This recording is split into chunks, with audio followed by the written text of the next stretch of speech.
আমার নাম রিনা। আপনারা যারা আমাদের চ্যানেলের গল্প শোনেন তারা জানেন যে আমরা এখানে জীবনের নানা বাঁকের গল্প, সম্পর্কের জটিলতা আর মানবিক অনুভূতির গভীর তলানি নিয়ে আলোচনা করি। আজকের গল্পটা আসলে আমার নিজের জীবনের না, তবে আমার খুব কাছের একজন মানুষের জীবন থেকে নেওয়া। তিনি আমাদের চ্যানেলের নিয়মিত একজন ফলোয়ার।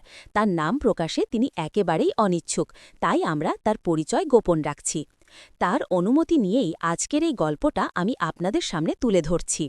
এই গল্পটা শুনে আপনার কেমন লাগলো অবশ্যই জানাবেন কমেন্টে। আর হ্যাঁ, আমাদের চ্যানেলে যদি নতুন হয়ে থাকেন তাহলে সাবস্ক্রাইব করতে ভুলবেন না। গল্পটা শুনতে শুনতে যদি আমার ইমো নাম্বার পেতে চান তাহলে ধৈর্য ধরে পুরোটা শুনবেন। গল্পের কোনো একটা অংশে আমি আপনাদের আমার ইমো নাম্বারটা দেব।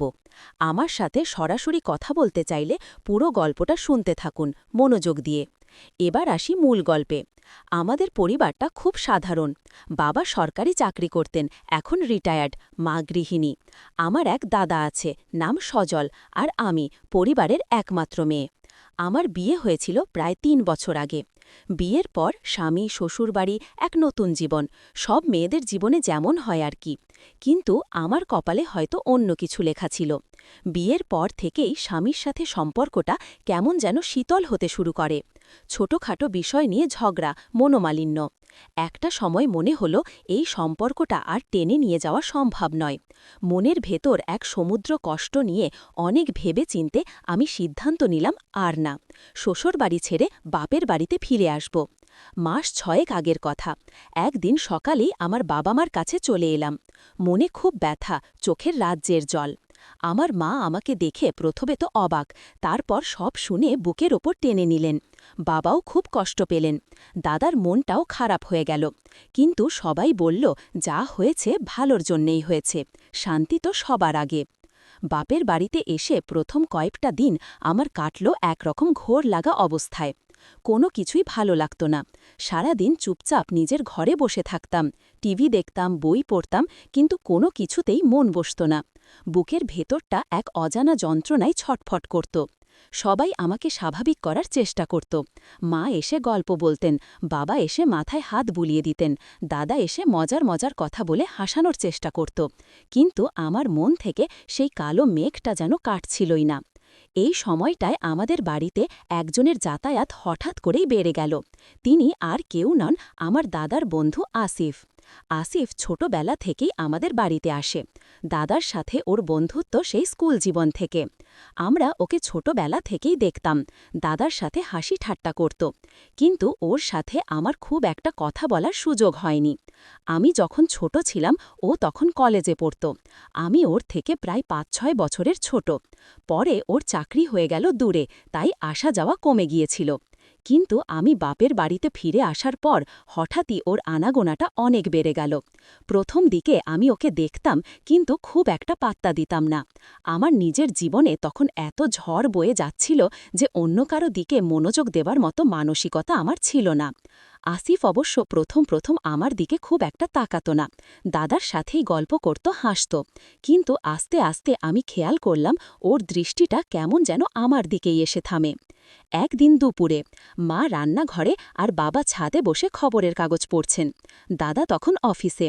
আমি বারান্দায় বসে বই পড়ছিলাম। আসিফ এলো দাদার খোঁজে। মা বলল, আসিফ বাবা, সজল তো অফিসে গেছে, তুমি একটু বসো। আসিফ বসল আমাদের ড্রয়িং রুমে। আমি বারান্দায় বসেছিলাম, তাই ও আমাকে দেখতে পাচ্ছিল। আমি বইয়ের পাতায় চোখ রেখেছিলাম, কিন্তু আর চোখে দেখছিলাম ওকে। ও একবার আমার দিকে তাকিয়ে চোখ নামিয়ে নিল, তারপর আবার তাকালো। ওর চোখে কেমন যেন একটা কৌতূহল ছিল। এক সময় মা চা নিয়ে এলেন। আসিফ চা খেতে খেতে দাদার সাথে আমার সমস্যার কথা জিজ্ঞেস করল। মা সব কিছু খুলে বললেন। আমি তখন বারান্দায় বসে সব শুনছি। মা যখন আমার কষ্টগুলো বলছিলেন তখন আসিফের মুখটা কেমন যেন গম্ভীর হয়ে গেল। ওর চোখে একটা বিষণ্ণতা দেখতে পেলাম। ওর সহানুভূতি দেখে আমার বুকের ভেতরের জমাট বাঁধা বরফ যেন একটু একটু করে গলতে শুরু করল। মনে হলো এই বুঝি একজন মানুষ আমার কষ্টটা অনুভব করতে পারছে। সেই দিন থেকেই আসিফের সাথে আমার কেমন যেন একটা অদৃশ্য সম্পর্ক তৈরি হতে শুরু করল।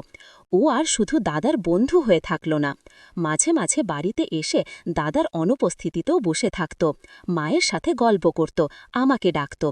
আমি প্রথম প্রথম যেতে চাইতাম না, কিন্তু মা জোর করে আমাকে পাঠাতেন। বলতেন, যাও না মা, একা একা বসে না থেকে একটু গল্প করো, মন ভালো হবে। আসিফ প্রথম প্রথম আমার সাথে খুব সাবধানে কথা বলতো, আমার কোনো ব্যাপারে সরাসরি প্রশ্ন করত না। আমার মন খারাপ হলে ও খুব সতর্কভাবে আমার দিকে তাকাত। একদিন দেখতাম ও আমার দিকে তাকিয়ে মৃদু হাসছে, যেন বলতে চাইছে সব ঠিক হয়ে যাবে। ওর সেই হাসিটা আমার মনকে কিছুটা হলেও স্বস্তি দিত। একদিন বিকেলে মা বাজারে গিয়েছিলেন, বাবা ছাদে ঘুমোচ্ছিলেন, দাদা তো অফিসে।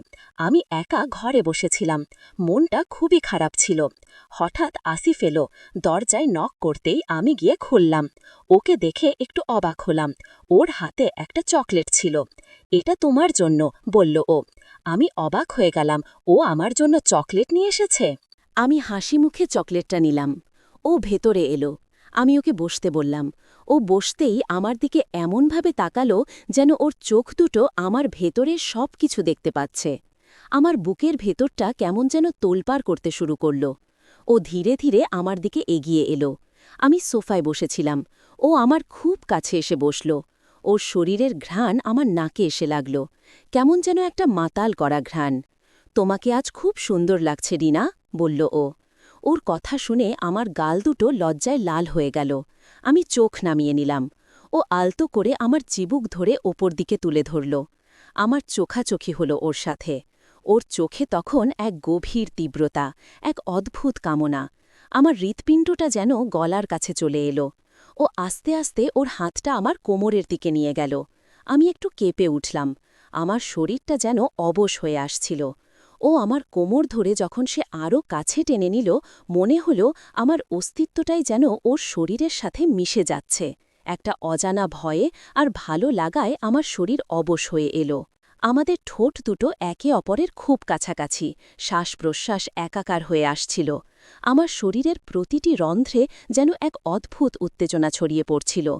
আমার সমস্ত প্রতিরোধ যেন ভেঙে চুরমার হয়ে যাচ্ছিল। আমি ওর দিকে তাকিয়ে রইলাম। আমার চোখে তখন হয়তো ভয়, হয়তো নিষিদ্ধতার প্রতি এক অদ্ভুত আকর্ষণ। ও আমার ঠোঁটের ওপর ওর ঠোঁট নামিয়ে আনল। এক গভীর চুম্বনে আমাদের ঠোঁট দুটো এক হয়ে গেল। আমার চোখ দুটো বন্ধ হয়ে এলো। এক অদ্ভুত অনুভূতিতে আমার সারা শরীর কাঁপছিল। আমি ওর বুকে হাত রাখলাম। ওর শরীরের উষ্ণতা আমার শরীরকে আরও বেশি করে চাইছিল। আমরা দুজনেই যেন এক অন্য জগতে হারিয়ে গিয়েছিলাম। আমাদের আশেপাশে আর কেউ ছিল না, শুধু আমরা দুজন আর আমাদের এই নিষিদ্ধ সম্পর্ক, এই গোপন অভিসার। চুম্বনটা দীর্ঘ ছিল। যখনও আমার ঠোঁট থেকে সরে এলো, তখন আমার শ্বাস-প্রশ্বাস দ্রুত চলছিল। আমার গালে তখনও ওর ঠোঁটের উষ্ণতা লেগেছিল। ও আমার কপালে একটা আলতো চুমু খেল, তারপর আমাকে বুকে টেনে নিল। ওর বুকের ভেতর আমি যেন হারিয়ে গেলাম। এক অদ্ভুত শান্তি, এক অদ্ভুত আশ্রয় পেলাম ওর বুকে। সেই দিন থেকেই আমাদের সম্পর্কটা এক নতুন দিকে মোড় নিল। আমাদের মধ্যে নিয়মিত যোগাযোগ হতে শুরু করল। ও আমাকে ফোন করত, কখনো কখনো মাঝরাতে টেক্সট করত। আমার মনটাও যেন ওর দিকেই ঝুঁকে পড়ছিল। আমি নিজেকে বোঝাতে পারছিলাম না যে এটা ঠিক নয়। আমি বিবাহিতা, আমার একটা অতীত আছে। কিন্তু ওর সঙ্গ, ওর ভালোবাসা আমার ভেতরের শূন্যতাকে এমনভাবে ভরিয়ে দিচ্ছিল যে আমি আর নিজেকে আটকাতে পারছিলাম না। আমরা সুযোগ পেলেই দেখা করতাম। যখন বাড়িতে কেউ থাকত না, তখন আমার ঘরেই, কখনো ছাদে, কখনো বিকেলে লুকিয়ে ছাদের কোণায়। আমাদের এই সম্পর্কটা ছিল সম্পূর্ণই গোপন, কেউ জানত না, মা, বাবা, দাদা, কেউই না। এই গোপনীয়তাটা আমার ভেতরে এক অদ্ভুত ভয় তৈরি করত। প্রতি মুহূর্তে একটা চাপা টেনশন কাজ করত, যদি কেউ জেনে ফেলে। কিন্তু একই সাথে এই গোপনীয়তাটা আমাদের সম্পর্কটাকে আরও বেশি রোমাঞ্চকর করে তুলেছিল। একদিন রাতে মা বাবা এক আত্মীয়ের বাড়িতে গিয়েছিলেন, রাতে ফিরবেন। দাদা তখনও অফিস থেকে ফেরেনি। আমি একা ছিলাম বাড়িতে, খুব একা লাগছিল। হঠাৎ আসিফের ফোন এলো। ও বলল, রিনা, তুমি একা আছো? আমি বললাম, হ্যাঁ আসিফদা, একা আছি। ও কিছুক্ষণ চুপ করে থাকল, তারপর বলল, আমি আসছি। ওর কথা শুনে আমার বুকের ভেতরটা কেমন যেন ধুকপুক করতে শুরু করল। ও আসছে, এই মুহূর্তে আমার ভেতরে একই সাথে ভয় আর উত্তেজনা কাজ করছিল।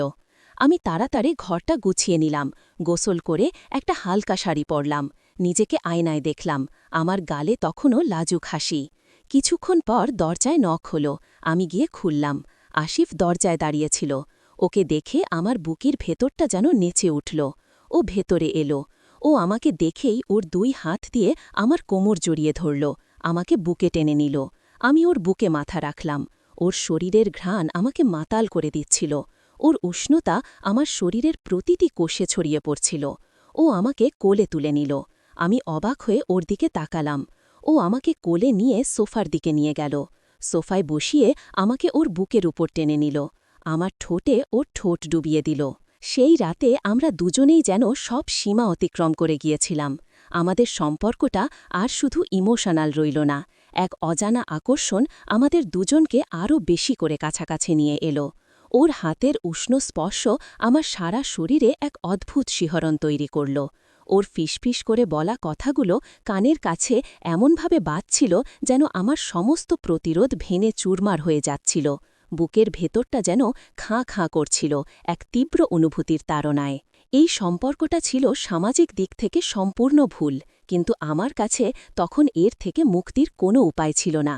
আমি ওর প্রতি এত বেশি আসক্ত হয়ে পড়েছিলাম যে নিজেকে আর আটকাতে পারছিলাম না। আমার স্বামীর কাছ থেকে পাওয়া একাকিত্ব, অবহেলা সব কিছুই যেন আসিফের ভালোবাসার ছোঁয়ায় পূরণ হয়ে যাচ্ছিল। কিন্তু এই ভালো লাগার পেছনে একটা গভীর ভয়ও কাজ করত। যদি কেউ জেনে ফেলে, যদি আমার মা, বাবা, দাদা জেনে ফেলে, আমার কি হবে তখন? এই প্রশ্নটা আমার মনকে প্রতি মুহূর্তে কুরে কুরে খাচ্ছিল। কিন্তু আমি জানতাম এই সম্পর্ক থেকে আমি আর বেরোতে পারব না। এই সম্পর্কটা দিনের পর দিন একটা চাপা ভয়ের মাধ্যমে আমার জীবনের অন্ধকার দিক খুলে দিচ্ছিল, যেখানে আলো বলতে শুধু আসিফের অবৈধ স্পর্শ আর কামনা। আমরা যখন দুজনে এভাবে কাছাকাছি ছিলাম, তখন আসিফ হঠাৎ আমার কানের কাছে মুখ এনে ফিসফিস করে বলল, রিনা, তুমি তো আমার ইমো নাম্বারটা চেয়েছিলে, তাই না? এই নাও আমার ইমো নাম্বার 79876555। এখন থেকে যখনই আমার সাথে কথা বলতে ইচ্ছে করবে এই নাম্বারে ফোন দিও, আমি সবসময় তোমার জন্য আছি। ওর মুখে ইমো নাম্বারটা শুনে আমি প্রথমে একটু অবাক হলাম, তারপর একটা মৃদু হাসি ফুটে উঠল আমার মুখে। ও যেন আমার মনের কথাটাই বুঝতে পেরেছিল। ইমো নাম্বারটা আমার জন্য ছিল এক নতুন যোগাযোগের মাধ্যম, এক নতুন গোপন দরজার চাবি। সেই রাতের পর থেকে আমার জীবনটা যেন আরও জটিল হয়ে গেল। দিনে একরকম, রাতে আর একরকম। দিনের বেলা আমি বাড়ির সাধারণ মেয়ে, স্বামীর কাছ থেকে ফিরে আসা এক অসহায় মেয়ে। আর রাতে আমি আসিফের ভালোবাসার মানুষ, এক নিষিদ্ধ সম্পর্কের অংশ। এই দ্বৈত জীবন আমার ভেতরে এক অদ্ভুত দ্বন্দ্ব তৈরি করেছিল। আমি একদিকে ভয় পেতাম, অন্যদিকে ওর সঙ্গ ছাড়া থাকতে পারতাম না। ইমো নাম্বারটা যেন আমার হাতে এক অদৃশ্য শক্তি তুলে দিয়েছিল। এখন আর আসিফকে দেখার জন্য ঘণ্টার পর ঘণ্টা অপেক্ষা করতে হতো না। যখনই মন চাইত, একটা মেসেজ, একটা ফোন। ওর কণ্ঠস্বর শোনা মাত্রই আমার বুকের ভেতরে সব শূন্যতা যেন ভরে উঠত। এই গোপন যোগাযোগের স্বাধীনতা আমাকে এক অন্যরকম আনন্দ দিত, যদিও এর পেছনের ভয়টা কখনো পুরোপুরি কাটত না। আসিফ প্রায় প্রতিদিনই আসত, কখনো ছুতোনাতায়, কখনো কোনো কারণ ছাড়াই। দাদার সাথে ওর বন্ধুত্ব ছিল ওর জন্য একটা ঢাল। কেউ কিছু বলতো না। আমাদের বাড়ির সবাই ওকে খুব ভালোবাসত, জানত না যে এই সরল হাসির পেছনে কি ভয়ঙ্কর এক গোপন খেলা চলছে। ওর সাথে মায়ের কথা করার ভছিলা, বাবার সাথে অবসর কাটানো, দাদার সাথে ওর পুরনো দিনের কথা বলা, সব কিছুই ছিল আমার সাথে লোকনো যোগাযোগের একটা মাধ্যম। ওরা ভাবত আসিফ একজন ভালো ছেলে, দাদার প্রিয় বন্ধু, যে রিনার কষ্ট দেখে সহানুভূতি জানাচ্ছে। কিন্তু আমার মনে তখন অন্য খেলা চলত। একদিন বিকেলে আমি রান্নাঘরে কাজ করছিলাম। মা তখন ছাদে কাপড় শুকাতে গেছেন, দাদা অফিসে। বাবা তখন তার ঘরে পত্রিকা পড়ছেন। আসিফ হঠাৎ করেই রান্নাঘরে এলো। আমি ওকে দেখে একটু অবাক হলাম। ও আমার দিকে মৃদু হাসল। কি করছো রিনা? বলল ও। আমি বললাম, বেগুন ভাজি করছিলাম। ও আমার পাশে এসে দাঁড়াল। রান্নাঘরের জানালা দিয়ে বিকেলের আলো আসছিল। ওর শরীরের উষ্ণতা আমার খুব কাছে। আমার বুকটা কেমন যেন ছটপট করতে লাগল। ও আমার পেছনে এসে দাঁড়াল, আলতো করে আমার কোমরে ওর হাতটা রাখল। আমি একটু কেঁপে উঠলাম। রান্নাঘরের এই খোলা জায়গায় যদি কেউ দেখে ফেলে, কিন্তু ওর হাতের স্পর্শ আমাকে এক অদ্ভুত ঘোরে নিয়ে গেল। ওর আঙুলগুলো আমার ত্বকে এক শিহরণ জাগিয়ে তুলল, যে শিহরণ একাধারে ভালো লাগা আর লুকানো ভয়ের মিশেল। আমার মনে হলো এই মুহূর্তে যদি মা ছাদ থেকে নেমে আসেন বা বাবা হঠাৎ করে পত্রিকা রেখে রান্নাঘরের দিকে আসেন তাহলে কি হবে। কিন্তু আসিফের সাহসিকতা ও নির্বিকার ভঙ্গি যেন আমাকে সাহস যোগাচ্ছিল। ও আমার কানের কাছে মুখ এনে বলল, তোমার হাত ধরে কাজ করতে ইচ্ছে করছে। ওর এই কথায় আমার সারা শরীরে একটা ঠান্ডা স্রোত বয়ে গেল। আমি ভয় পেলাম, কিন্তু ওর হাতের মুঠোটা আমার কোমরে আরও শক্ত হয়ে আসছিল। ও আমাকে ওর দিকে টেনে নিল। আমার পিঠ ওর বুকের সাথে লেগে গেল। ওর শার্টের গন্ধ আমার নাকে আসতেই আমি চোখ বন্ধ করে নিলাম। মনে হলো এই মুহূর্তে আমি পৃথিবীর সব থেকে নিরাপদ আশ্রয়ে আছি, যদিও এর আড়ালে লুকিয়েছিল চরম বিপদ। আমি কিছু বলার আগেই ও আমার ঘাড়ে ও ঠোঁট ডুবিয়ে দিল। এক গভীর চুম্বনে আমার সারা শরীর কাঁপতে শুরু করল। আমার হাত থেকে সবজি কাটার ছুরিটা প্রায় পড়ে যাচ্ছিল। আমি চোখ বন্ধ করে নিলাম। ওর শ্বাস-প্রশ্বাস আমার ঘাড়ে পড়ছিল। আমার মনে হচ্ছিল এই মুহূর্তে যদি কেউ এসে দেখে ফেলে তাহলে কি হবে, কিন্তু ওর স্পর্শে আমি যেন সব ভয় ভুলে যাচ্ছিলাম। ও আমার ঘাড়ে আলতো করে কামড় দিল। আমার শরীরটা শিউরে উঠল। আমার ভেতরে এক অদ্ভুত সুখ আর ভয় একই সাথে কাজ করছিল। আসিফদা, কেউ দেখে ফেলবে, আমি ফিসফিস করে বললাম। ও আমার কানে কানে বলল, কেউ দেখবে না, আমি তো আছি। ওর এই কথায় আমার মনটা কেমন যেন আশ্বস্ত হল। আমি ওর দিকে আরও একটু হেলান দিলাম। ও আমার কোমরে হাত রেখে আমাকে আরও একটু কাছে টেনে নিল। এইভাবে দিনের পর দিন আমাদের এই সম্পর্কটা গভীর থেকে গভীরতর হতে শুরু করল। আমার জীবনটা যেন দুই ভাগে ভাগ হয়ে গিয়েছিল, একদিকে সামাজিকতা, অন্যদিকে এই গোপন আকর্ষণ। আমি জানতাম না এই গল্পের শেষ কোথায়, এই সম্পর্ক আমাকে কোথায় নিয়ে যাবে, কিন্তু এই মুহূর্তে আমি ওর সঙ্গ ছাড়া বাঁচতে পারছিলাম না। আপনারা যদি কিন্তু ওর স্পর্শে আমি যেন সব ভয় ভুলে যাচ্ছিলাম। সব কিছু যেন আমার কাছে তুচ্ছ মনে হচ্ছিল। ওর উষ্ণতার ছোঁয়ায় আমি যেন অন্য এক জগতে ভেসে যাচ্ছিলাম, যেখানে সময় থেমে গিয়েছিল, যেখানে সমাজের কোনো নিয়ম ছিল না, ছিল শুধু আমাদের দুজনের অস্তিত্ব। ও আমার ঘাড়ে আলতো করে কামড় দিল। আমার শরীরটা শিউরে উঠল। আমার ভেতরে এক অদ্ভুত সুখ আর ভয় একই সাথে কাজ করছিল। আমার মনে হল এই কাজটা ভুল, মারাত্মক ভুল, কিন্তু আমার শরীরের প্রতিটি কোষ জালো এই ভুলটাকে আরও বেশি করে চাইছিল। এক নিষিদ্ধ আনন্দের উন্মাদনা আমাকে আচ্ছন্ন করে রেখেছিল। আসিফদা, কেউ দেখে ফেলবে, আমি ফিসফিস করে বললাম। আমার কণ্ঠস্বর ভয়ে কেঁপে উঠেছিল। ও আমার কানে কানে বলল, কেউ দেখবে না, আমি তো আছি। ওর এই কথায় আমার মনটা কেমন যেন আশ্বস্ত হল। আমি ওর দিকে আরও একটু হেলান দিলাম। ও আমার কোমরে হাত রেখে আমাকে আরও একটু কাছে টেনে নিল। ওর হাতের আঙুলগুলো আমার কোমরের নরম অংশে আলতো করে চাপ দিচ্ছিল। এক তীব্র অনুভূতিতে আমি যেন ডুবে যাচ্ছিলাম। আমি অনুভব করছিলাম ওর হৃৎস্পন্দন, ওর উষ্ণ নিঃশ্বাস আমার ঘাড়ে। আমার সারা শরীরে ছড়িয়ে পড়ছিল এক অজানা উত্তেজনা। এইভাবে দিনের পর দিন আমাদের এই সম্পর্কটা গভীর থেকে গভীরতর হতে শুরু করল। আমার জীবনটা যেন দুই ভাগে ভাগ হয়ে গিয়েছিল, একদিকে সামাজিকতা, অন্যদিকে এই গোপন আকর্ষণ। আমি জানতাম না এই গল্পের শেষ কোথায়, এই সম্পর্ক আমাকে কোথায় নিয়ে যাবে, কিন্তু এই মুহূর্তে আমি ওর সঙ্গ ছাড়া বাঁচতে পারছিলাম না। আমার দিনগুলো কাটত ওর আগমনের প্রতীক্ষায়, আর রাতগুলো কাটত ওর ইমো মেসেজের অপেক্ষায়। প্রতিটি মেসেজ, প্রতিটি ফোন কল আমাকে যেন আরও গভীরে টেনে নিয়ে যাচ্ছিল। আমাদের দেখা করার ভঙ্গিগুলো ক্রমশ সাহসী হয়ে উঠছিল, শুধু আমার ঘর বা ছাদেই নয়। কখনো কখনো বিকেলে যখন মা বাবা হাঁটতে যেতেন তখন আসিফ আসত।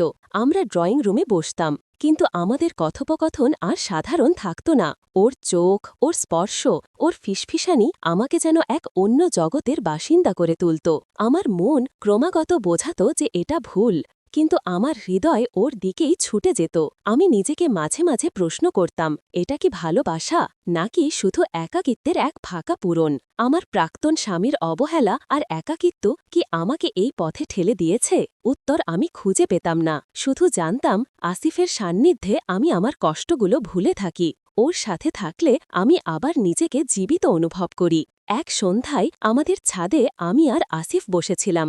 চারপাশে তখনও দিনের আলো পুরোপুরি মিলিয়ে যায়নি, কিন্তু সন্ধ্যার আবছা আধার নেমে আসছিল। আকাশের এক কোণে এক ফালি চাঁদ দেখা যাচ্ছিল। মা আর বাবা নিচে পুজো করছিলেন, দাদা তার ঘরে পড়াশোনা করছিল। আমরা দুজনেই চুপচাপ বসেছিলাম, একে অপরের উপস্থিতি অনুভব করছিলাম। আসিফ হঠাৎ আমার দিকে তাকিয়ে বলল, রিনা, তুমি কি কখনো ভেবে দেখেছ আমাদের এই সম্পর্কের শেষ কোথায়? ওর এই প্রশ্নটা আমার বুকের ভেতরে একটা ধাক্কা দিল। আমি আসলে এই নিয়ে খুব একটা ভাবতে চাইনি। আমি শুধু বর্তমানের সুখটুকু উপভোগ করতে চেয়েছিলাম। ভবিষ্যতের চিন্তা আমাকে ভয় দেখাত। আমি ওর দিকে তাকালাম, আমার চোখে তখন একরাশ প্রশ্ন।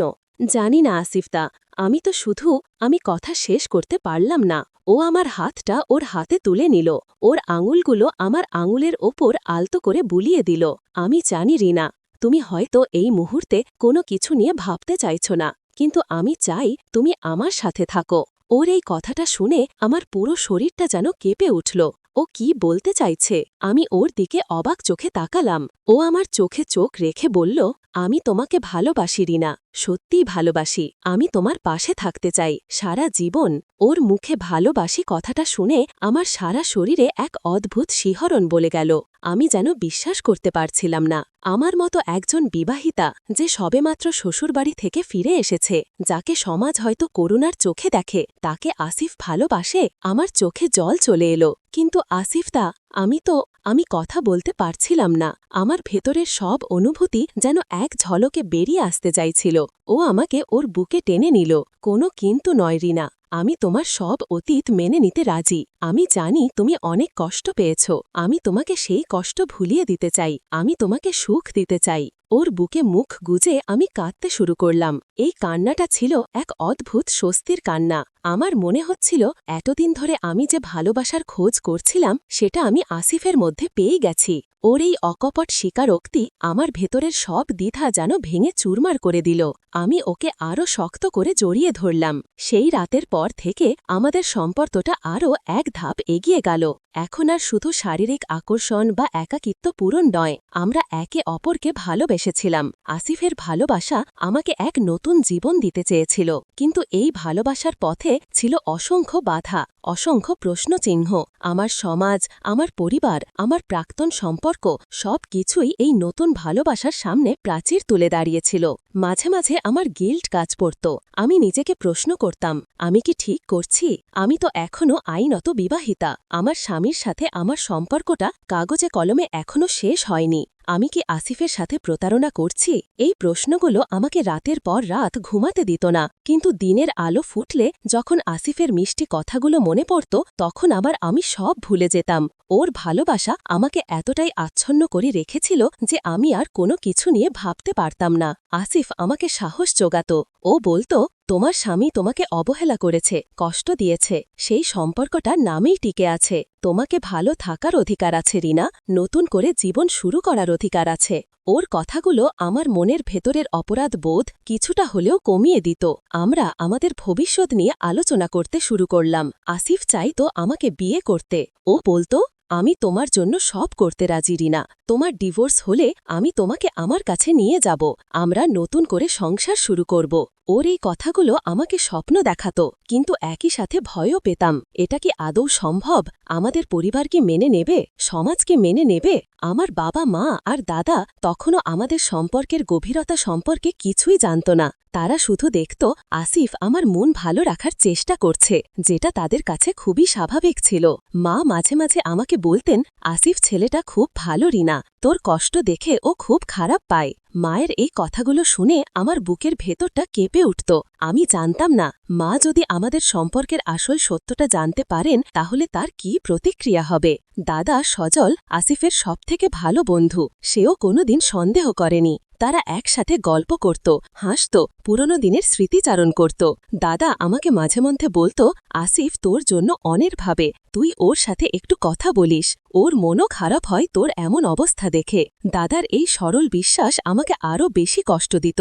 আমি জানতাম আমি দাদার সাথে বিশ্বাসঘাতকতা করছি, ওর বন্ধুর সাথে এমন একটা সম্পর্ক গড়ে তুলেছি যা চরম অন্যায়, কিন্তু ভালোবাসার কাছে সব যুক্তি যেন হার মেনেছিল। আমি আসিফকে ছাড়া থাকতে পারতাম না। ওর স্পর্শ, ওর হাসি, ওর গভীর চোখ সব কিছুই আমাকে মোহাচ্ছন্ন করে রেখেছিল। এই সম্পর্কটা আমাকে একাধারে আনন্দ আর যন্ত্রণা দিচ্ছিল। আনন্দ এই ভালোবাসার, আর যন্ত্রণা এর গোপনীয়তার। একদিন দুপুরে মা আর বাবা একসঙ্গে গ্রামের বাড়িতে এক আত্মীয়ের অসুস্থতার খবর পেয়ে চলে গেলেন। দাদা তখনও অফিসে, আমি একা বাড়িতে। আসিফ আমাকে ইমোতে মেসেজ করল, তুমি কি একা আছো রিনা? আমি জানি ওর এই মেসেজের মানে কি। আমার বুকের ভেতরটা গ্লাই দিলাম। হ্যাঁ। কিছুক্ষণের মধ্যেই দরজায় নক হলো। আমি গিয়ে খুলতেই আসিফকে দেখে আমার ঠোঁটে হাসি ফুটে উঠল। ও ভেতরে এলো। আমরা ড্রয়িং রুমে বসলাম। আজ আর লুকোচুরি নয়, আজ যেন আমরা দুজনেই অবাধ স্বাধীনতা অনুভব করছিলাম। আসিফ আমার হাতটা ধরে ওর হাতের মধ্যে নিল। আজ তোমার সাথে অনেক কথা বলতে চাই রিনা। আমি ওর দিকে তাকালাম। বলো। ও বলল, আমি সিদ্ধান্ত নিয়েছি রিনা, আমি আর এভাবে থাকতে পারছি না। আমাদের সম্পর্কটা আর লুকিয়ে রাখতে পারছি না। ওর কথা শুনে আমি চমকে উঠলাম। তাহলে কি করবে? আমার গলার স্বর ভয়ে কেঁপে উঠল। আমি তোমার পরিবারের সাথে কথা বলতে চাই, বলল ও। আমি তোমার বাবা মায়ের কাছে আমাদের সম্পর্কের কথা জানাতে চাই। আমি তোমাকে বিয়ে করতে চাই রিনা। ওর এই সরাসরি ঘোষণা আমাকে হতবাক করে দিল। আমি ভেবেছিলাম ও হয়তো শুধু আবেগপ্রবণ হয়ে এসব বলছে, কিন্তু ও যে এতটা সিরিয়াস সেটা আমি ভাবিনি। আমার ভেতরে একই সাথে ভয় আর এক অদ্ভুত আনন্দ কাজ করছিল।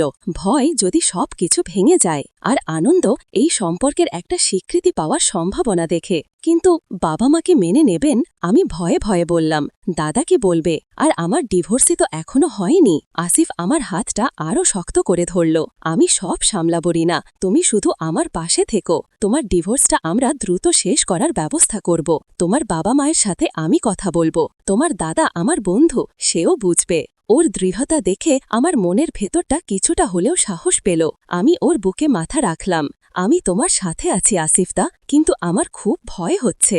ও আমার মাথায় হাত বুলিয়ে দিল। ভয় পেও না, আমি তো আছি। আমরা দুজনেই সেদিন অনেকক্ষণ ভবিষ্যতের স্বপ্ন দেখলাম। কিভাবে আমরা বিয়ে করব, কিভাবে নতুন বাড়ি সাজাব, কিভাবে আমাদের জীবনটা নতুন করে শুরু হবে। সেই মুহূর্তে মনে হচ্ছিল আমাদের ভালোবাসা সব বাধা অতিক্রম করতে পারবে। কিন্তু বাস্তবটা ছিল অনেক কঠিন। যখন মা বাবা বাড়িতে ফিরে এলেন, তখন আসিফ সরাসরি তাদের সাথে কথা বলতে পারল না। আমরা সিদ্ধান্ত নিলাম সঠিক সময়ের জন্য অপেক্ষা করব, কিন্তু সেই সঠিক সময়টা যেন আসছিলই না। কয়েক সপ্তাহ পর এক সন্ধ্যায় মা আমাকে ডাকলেন, রিনা, তোর সাথে একটা কথা ছিল। আমি মায়ের পাশে গিয়ে বসলাম। মা আমার দিকে তাকিয়ে কেমন যেন একটা চিন্তিত মুখে বললেন, তোর বাবা আর আমি অনেক দিন ধরে একটা বিষয় নিয়ে ভাবছি। আমার বুকের ভেতরটা ধুকপুক করতে লাগল। মা কি কিছু জানতে পেরেছেন? আমার গোপন সম্পর্কের কথা? মা বললেন, তোর স্বামীর বাড়ি থেকে লোক এসেছিল। তোর শাশুড়ি আর তোর স্বামী দুজনেই এসেছিল। তারা তোর সাথে কথা বলতে চায়। মায়ের এই কথা শুনে আমার মাথায় যেন আকাশ ভেঙে পড়ল। আমার স্বামী আবার আমাকে ফিরিয়ে নিতে চায়। এই তাদের চোখে আমি তখনও এক অসহায়, মানসিকভাবে বিপর্যস্ত মেয়ে। কিন্তু তারা জানত না আমার মনে তখন কি চলছিল। আমি আসিফকে ফোন করে সব জানালাম। ও আমার সিদ্ধান্ত শুনে খুব খুশি হল। আমি জানতাম তুমি এটা করবে রিনা, তুমি অনেক শক্তিশালী। ওর কথাগুলো আমাকে আরও বেশি আত্মবিশ্বাস দিল। কিন্তু এই ঘটনা আমাদের সম্পর্কের গোপনীয়তাকে আরও বেশি জটিল করে তুলল। এখন আমার ডিভোর্সের প্রক্রিয়া শুরু করতে হবে, যা প্রকাশ্যে আসবে। আর তার আগে আসিফের সাথে আমার সম্পর্ক প্রকাশ পেলে সমাজের কাছে তা আরও বেশি নেতিবাচকভাবে দেখা হবে। একদিন দাদা আমার ঘরে এলো। ও আমার পাশে বসে বলল, রিনা, তুই কি আসিফকে ভালোবাসিস? দাদার এই প্রশ্ন শুনে আমি চমকে উঠলাম। ওর চোখে তখন এক কঠিন দৃষ্টি। আমার বুকের ভেতরটা যেন মুহূর্তেই থেমে গেল। ও কি জেনে গেছে আমাদের গোপন কথা? আমি ভয়ে ভয়ে বললাম, কি বলছিস দাদা? দাদা আমার দিকে তাকিয়ে দীর্ঘশ্বাস ফেলল। আমি বোকা নই রিনা, আমি সব খেয়াল করি। আসিফ যেভাবে তোর দিকে তাকায়, যেভাবে তোর সাথে কথা বলে, আমি সব বুঝি। আর তুইও আগের মতো নেই। তোর চোখে এখন এক অন্য রকম চকমক। দাদার কথা শুনে আমার চোখে জল চলে এলো। আমি কি বলবো বুঝতে পারছিলাম না। আমি মাথা নিচু করে নিলাম। দাদা আমার কাঁধে হাত রাখল। আমি আসিফকে ছোটবেলা থেকে চিনি। ও আমার বন্ধু। কিন্তু তুই আমার বোন। এই সম্পর্কটা এটা ঠিক না রিনা। কিন্তু আমি ওকে ভালোবাসি দাদা। আমি ফুপিয়ে ফুপিয়ে কাঁদতে শুরু করলাম। আমি ওর সাথে থাকতে চাই। আমি আর ওই আগের জীবন চাই না। দাদা চুপ করে রইল কিছুক্ষণ। তারপর বলল, তুই কি জানিস আসিফের বিয়ে ঠিক হয়ে গেছে? দাদার এই কথা শুনে আমার মাথায় যেন বজ্রপাত হল। আসিফের বিয়ে ঠিক হয়ে গেছে? আমি যেন বিশ্বাস করতে পারছিলাম না। আমার পুরো শরীরটা ঠান্ডা হয়ে গেল। আমার চোখ মুখ যেন নিথর হয়ে গেল। কি বলছিস দাদা? এটা মিথ্যা। দাদা বলল, মিথ্যা নয় রিনা। ওর পরিবার ওকে অনেক দিন ধরেই বিয়ের জন্য চাপ দিচ্ছিল। গত সপ্তাহেই ওরা একটা মেয়ে দেখেছে, ওর বিয়ে ঠিক হয়ে গেছে। আমার পৃথিবী যেন মুহূর্তেই ভেঙে পড়ল। আসিফ আমার সাথে প্রতারণা করছে। ও আমাকে ভালোবাসার কথা বলেছিল, আমার সাথে সংসার পাতার স্বপ্ন দেখিয়েছিল, আর অন্যদিকে ওর বিয়ে ঠিক হয়ে গেছে। আমার বুকের ভেতরের কষ্টটা যেন সহ্যের সীমা ছাড়িয়ে গেল। আমি চিৎকার করে কাঁদতে শুরু করলাম। দাদা আমাকে জড়িয়ে ধরল। শান্ত হ রিনা, শান্ত হ। আমি কোনো কথা শুনতে পারছিলাম না। আমার চোখে তখন শুধু আসিফের হাসি মুখটা ভাসছিল, আর ওর ভালোবাসার মিথ্যা আশ্বাসগুলো। আমি ফোনটা হাতে নিয়ে আসিফকে ডায়াল করলাম, কিন্তু ও ফোন ধরল না। বারবার চেষ্টা করলাম, কিন্তু কোনো উত্তর এলো না। আমার দাদা হয়তো সব জানত না। ও শুধু আমাদের সম্পর্কের গোপনীয়তা আর আসিফের বিয়ের খবরটা জানত। কিন্তু আমাদের ভালোবাসার গভীরতা, আমাদের শারীরিক সম্পর্ক, এগুলো দাদার ধারণার বাইরে ছিল। সেই রাতে আমি ঘুমাতে পারলাম না। আমার চোখের সামনে তখন শুধু আসিফের মুখটা ভাসছিল। আমি জানতাম না কি করব। আমার জীবনটা যেন আবার শূন্য হয়ে গেল। আমার প্রাক্তন স্বামীর কাছ থেকে পাওয়া কষ্টটা আমি আসিফের ভালোবাসায় ভুলতে চেয়েছিলাম, কিন্তু এখন আমার মনে হচ্ছিল আমি আরও বড় এক ফাঁদে পড়েছি। পরের দিন সকালে আসিফ আমাদের বাড়িতে এলো। আমি তাকে দেখে আমার ঘরে চলে গেলাম, কিন্তু মা তাকে ভেতরে ডাকলেন। আমি আমার ঘরের দরজা বন্ধ করে সব শুনতে লাগলাম। আসিফ মায়ের সাথে কথা বলল। সে বলল, কাকিমা, রিনার কি মন খারাপ? ওকে ডেকে দিন না, ওর সাথে একটু কথা বলি। মা বলল, ওর মন খারাপ। ও তো ওর স্বামীর সাথে আর থাকতে চায় না। কাল ওরা এসেছিল, রিনা ফিরতে রাজি হয়নি। আসিফ বলল, হ্যাঁ, আমি শুনেছি। ও যা সিদ্ধান্ত নিয়েছে সেটাই ঠিক। ওর ভালো থাকার অধিকার আছে। আসিফের কথা শুনে আমার রাগ আরও বেড়ে গেল।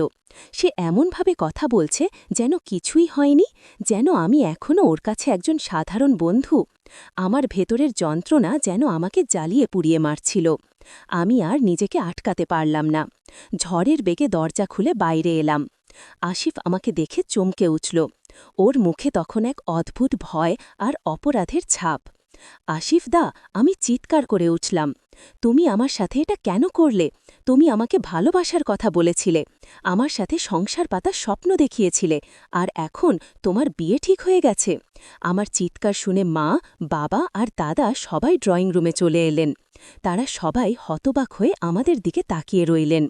আসিফ মাথা নিচু করে দাঁড়িয়েছিল। ওর মুখটা ফ্যাকাশে হয়ে গিয়েছিল।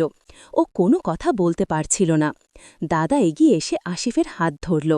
আসিফ, রিনা কি বলছে? তোর বিয়ে ঠিক হয়েছে? আর তোরা তোরা কি লুকিয়ে প্রেম করছিস? দাদার গলার স্বর তখন রাগে কাঁপছিল। আসিফ কোনো উত্তর দিতে পারল না, শুধু মাথা নিচু করে রইল। ওর নীরবতা সব কিছুর উত্তর দিয়ে দিচ্ছিল।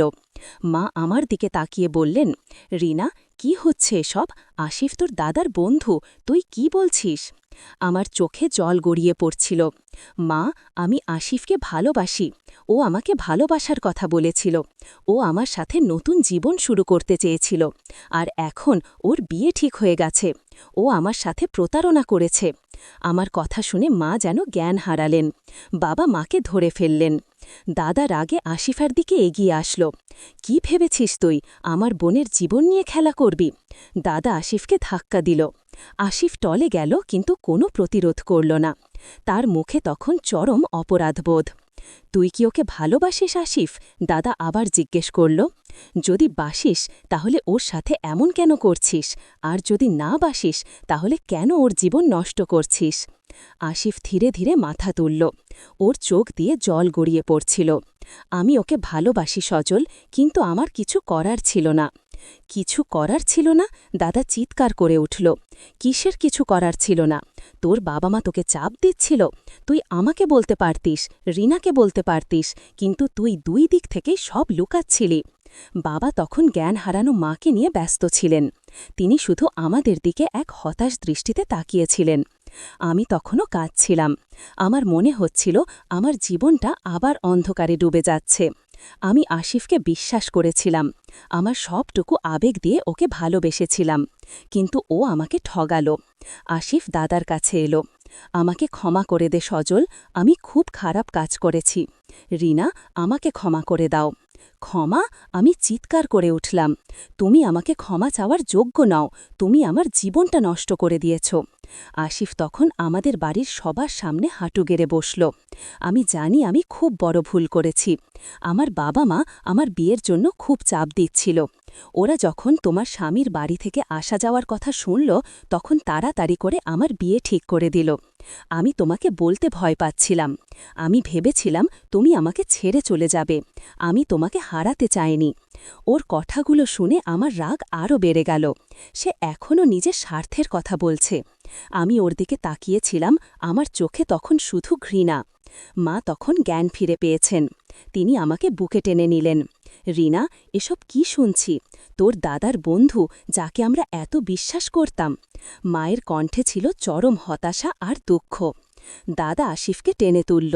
আর এক মুহূর্ত তুই আমাদের বাড়িতে থাকবি না আসিফ। আজ থেকে তোর সাথে আমার সব সম্পর্ক শেষ।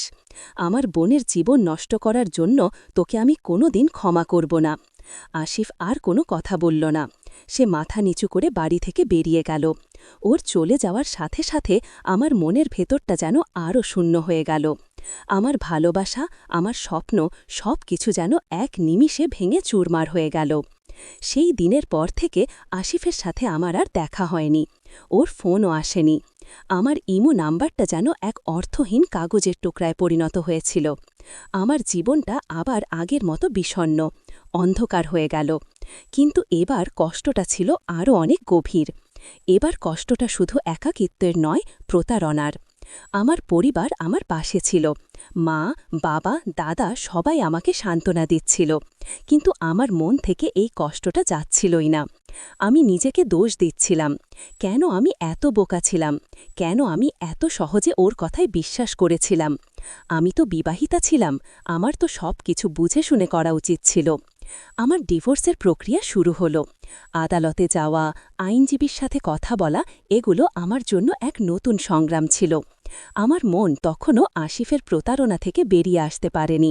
সমাজের চোখে আমি তখন এক ডিভোর্সি নারী, যার পেছনে এক নিষিদ্ধ সম্পর্কের কালিমা লেগেছিল।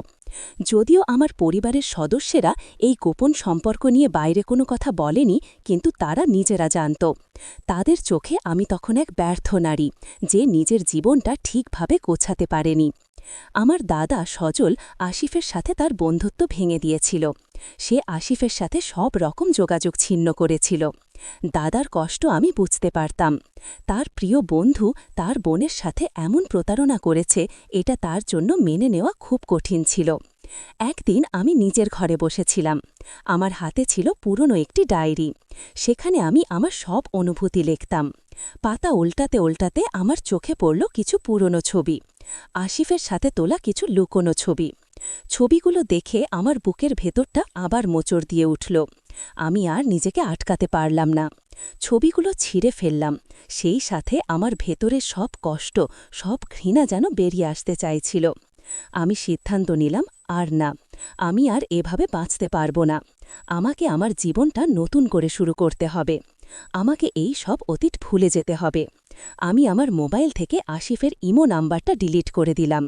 ওর সব মেসেজ, ওর সব ছবি, সব কিছু মুছে ফেললাম। যেন আমি তার চেম্বারে গেলাম। তিনি আমাকে বসতে বললেন, রিনা, আমি লক্ষ্য করেছি তুমি খুব মেধাবী ছাত্রী।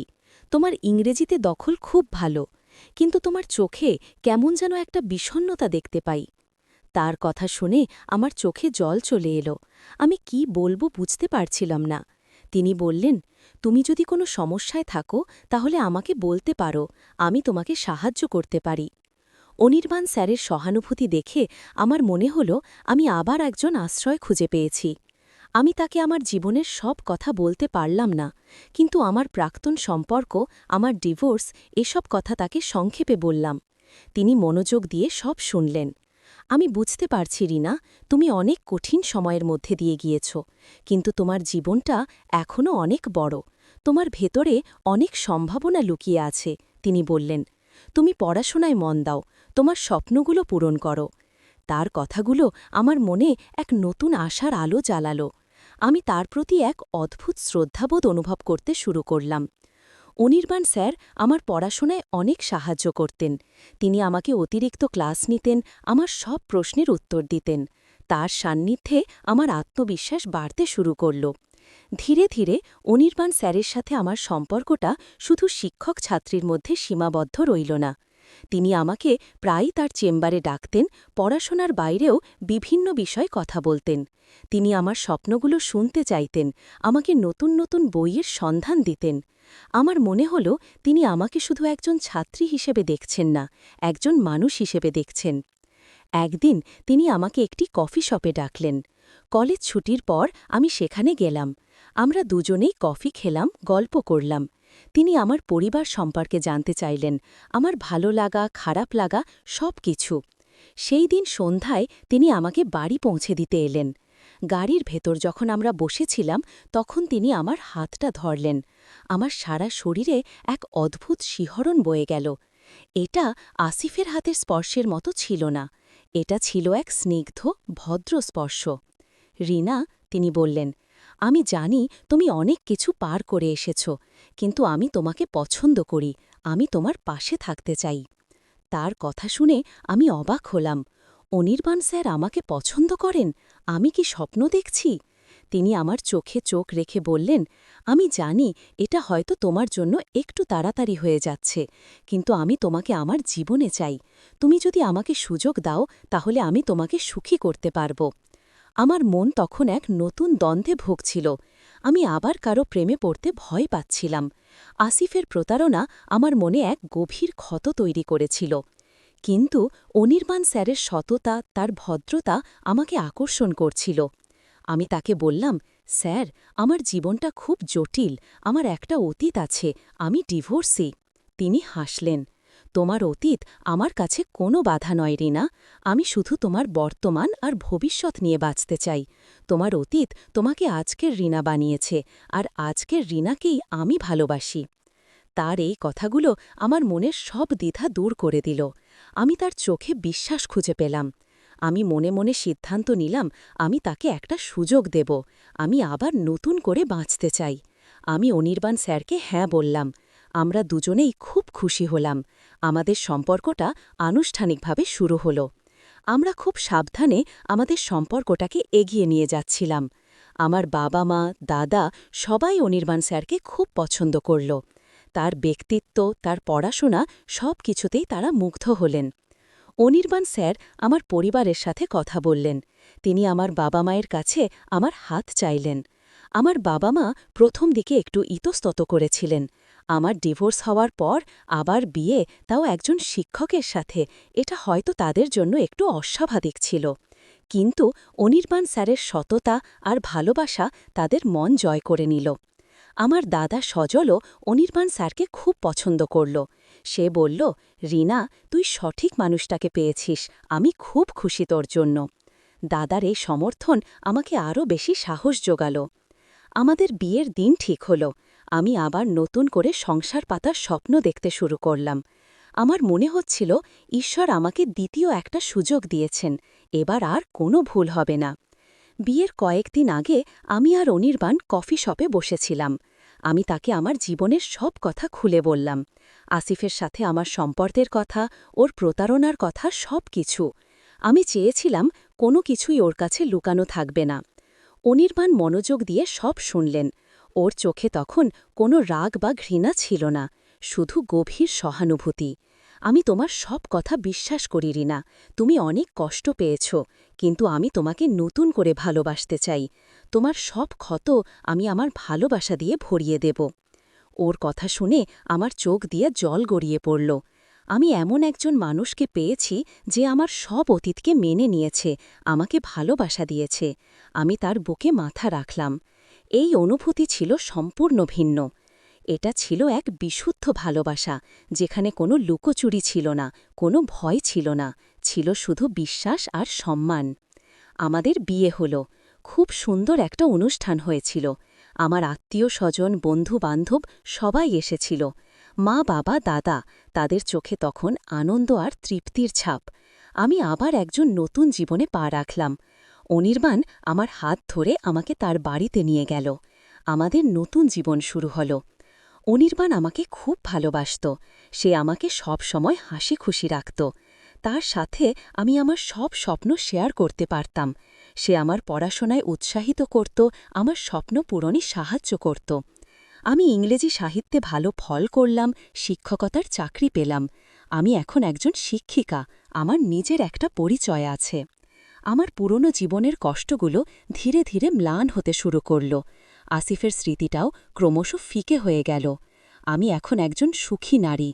আমার নিজের সংসার আছে, ভালোবাসার স্বামী আছে, আর আছে নিজের একটা পরিচয়। কিন্তু সেই পুরনো গল্পটা, সেই ইমো নাম্বারটা, এগুলো আমার মনে এক সূক্ষ্ম দাগ রেখে গিয়েছিল। সেই দাগটা আমাকে মনে করিয়ে দিত জীবন কতটা অপ্রত্যাশিত হতে পারে, ভালোবাসা কতটা কঠিন হতে পারে। কিন্তু একই সাথে সেই দাগটা আমাকে শেখাত কিভাবে সব বাধা পেরিয়ে নতুন করে বাঁচা যায়। আমি মাঝে মাঝে ভাবতাম, আসিফ এখন কেমন আছে, ওর বিয়ে কি হয়েছিল, ও কি সুখী আছে? কিন্তু আমি আর ওর সাথে কোনো যোগাযোগ করতে চাইতাম না। আমি আমার অতীতকে পেছনে ফেলে এসেছিলাম। আমার বর্তমান আর ভবিষ্যতই ছিল আমার কাছে সবথেকে গুরুত্বপূর্ণ। একদিন আমি আর অনির্বাণ কলেজের একটি অনুষ্ঠানে গিয়েছিলাম। সেখানে হঠাৎ করেই আসিফের সাথে আমার দেখা হয়ে গেল। সেও সেখানে এসেছিল।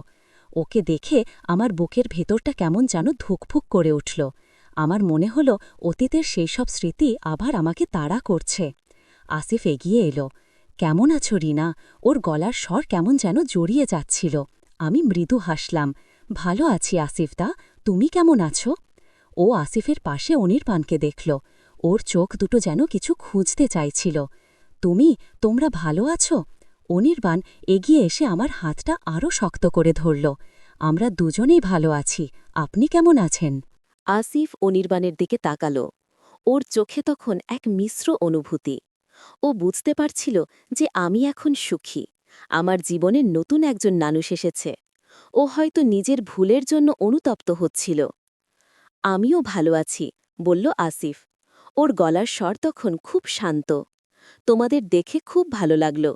রিনা, তুমি খুব সুখী হও। ওর এই কথাগুলো শুনে আমার মনে হল হয়তো ওর ভেতরেও কোনো অনুশোচনা ছিল। ও হয়তো সত্যি আমাকে ভালোবাসত, কিন্তু পরিস্থিতি ওকে এমনটা করতে বাধ্য করেছিল। আমি ওর দিকে তাকালাম। ওর চোখে তখন এক অদ্ভুত শূন্যতা। ধন্যবাদ আসিফদা, আমি বললাম। তুমিও ভালো থেকো। আমরা সেখান থেকে চলে এলাম। আসিফকে পেছনে ফেলে আমরা এগিয়ে গেলাম। সেই দিন আমি বুঝতে পারলাম আমি সত্যিই আমার অতীত থেকে মুক্ত হতে পেরেছি। আসিফের প্রতি আমার আর কোনো রাগ বা ঘৃণা নেই, শুধু এক সূক্ষ্ম অনুভূতি যা আমাকে জীবন সম্পর্কে অনেক কিছু শিখিয়েছে। আমার জীবনটা এখন পরিপূর্ণ। অনির্বাণ আমার পাশে আছে। আমি একজন সফল শিক্ষিকা। আমার বাবা-মা, দাদা সবাই আমার পাশে আছে। আমি আবার হাসতে শিখেছি, ভালোবাসতে শিখেছি। আমার জীবনের এই গল্পটা হয়তো অনেক জটিল ছিল, অনেক উত্থান-পতন ছিল, কিন্তু প্রতিটি বাঁক আমাকে নতুন করে বাঁচতে শিখিয়েছে, আমাকে আরও শক্তিশালী করেছে। আমি এখন আমার জীবন নিয়ে খুব সুখী। আমার অতীতের সব কষ্ট, সব যন্ত্রণা আমি পেছনে ফেলে এসেছি। আমি এখন শুধু আমার বর্তমান আর ভবিষ্যৎ নিয়ে বাঁচতে চাই। এই চ্যানেলটির মাধ্যমে আপনাদের কাছে আমার এই গল্পটি বলার কারণ একটাই। জীবনে যতই কঠিন পরিস্থিতি আসুক না কেন, বিশ্বাস হারাবেন না। নতুন করে শুরু করার সাহস রাখুন। আর সব সময় নিজের ভালোবাসাকে বিশ্বাস করুন। আমাদের এই গল্পটি যদি আপনার মনে কোনোভাবে দাগ কেটে থাকে বা যদি আপনি এর থেকে কোনো শিক্ষা পেয়ে থাকেন তাহলে অবশ্যই কমেন্টে জানাবেন। আর হ্যাঁ, আমাদের চ্যানেলে যদি নতুন হয়ে থাকেন তাহলে সাবস্ক্রাইব করতে ভুলবেন না। আপনারাই আমাদের শক্তি, আপনারাই আমাদের অনুপ্রেরণা। আপনাদের ভালোবাসা নিয়েই আমরা এগিয়ে যেতে চাই। আমি রিনা, আপনাদের সাথে আমার জীবনের একটা অধ্যায় শেয়ার করলাম। আশা করি আপনারা আমার গল্পটি শুনে কিছুটা হলেও আনন্দ পেয়েছেন এবং জীবনের নতুন দিগন্তে পা বাড়ানোর সাহস পেয়েছেন। মনে রাখবেন, জীবনের প্রতিটি অভিজ্ঞতা আমাদের কিছু না কিছু শেখায়। আমার এই অভিজ্ঞতাও আমাকে অনেক কিছু শিখিয়েছে, যা আজ আমাকে আরও পরিপক্ক ও শক্তিশালী মানুষে পরিণত করেছে। গল্পের এই পর্যায়ে এসে আমি নিজের দিকে ফিরে তাকাই। সেই রিনা আর আজকের রিনার মধ্যে আকাশ পাতাল তফাত। এক সময় আমি নিজেকে এক অসহায়, ভাগ্যবিড়ম্বিত নারী ভাবতাম। আজ আমি আত্মবিশ্বাসী, স্বাবলম্বী এবং ভালোবাসার পূর্ণতায় ভরা এক মানুষ।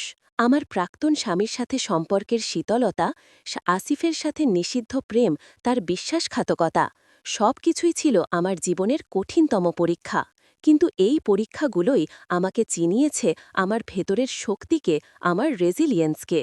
আমার জীবনে আসিফ একটি ভুল অধ্যায় ছিল, কিন্তু তার থেকেই আমি শিখেছি সঠিক ভালোবাসা চিনে নিতে। অনির্বাণ আমাকে শুধু ভালোবাসেনি, সে আমাকে আমার অস্তিত্বকে আবার খুঁজে পেতে সাহায্য করেছে। সে আমার আত্মসম্মান ফিরিয়ে দিয়েছে।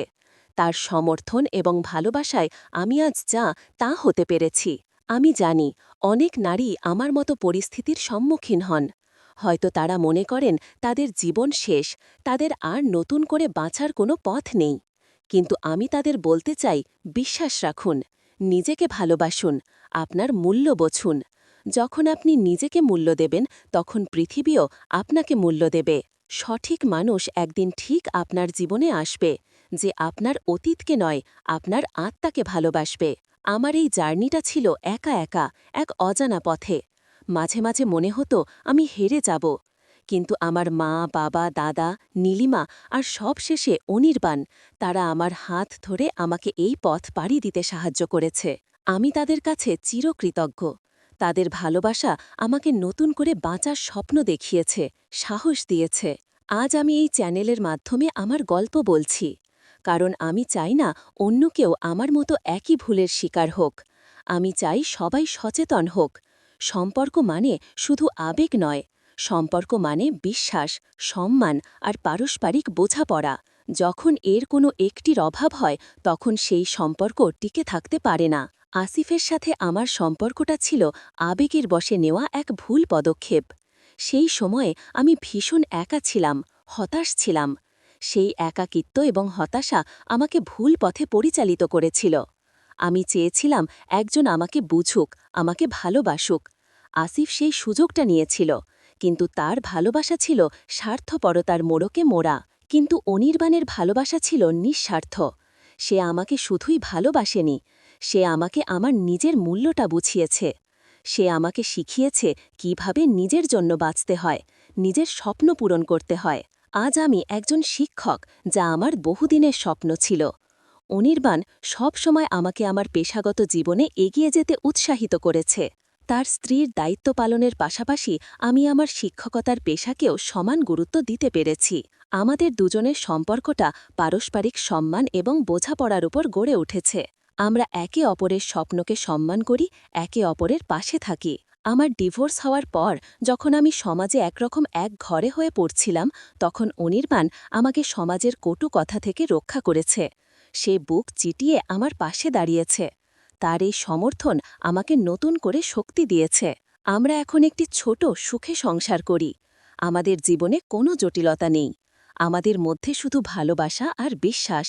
আমি জানি আমার জীবনের এই পথটা অনেক বন্ধুর ছিল, কিন্তু এই পথেই আমি সত্যিকারের সুখের সন্ধান পেয়েছি।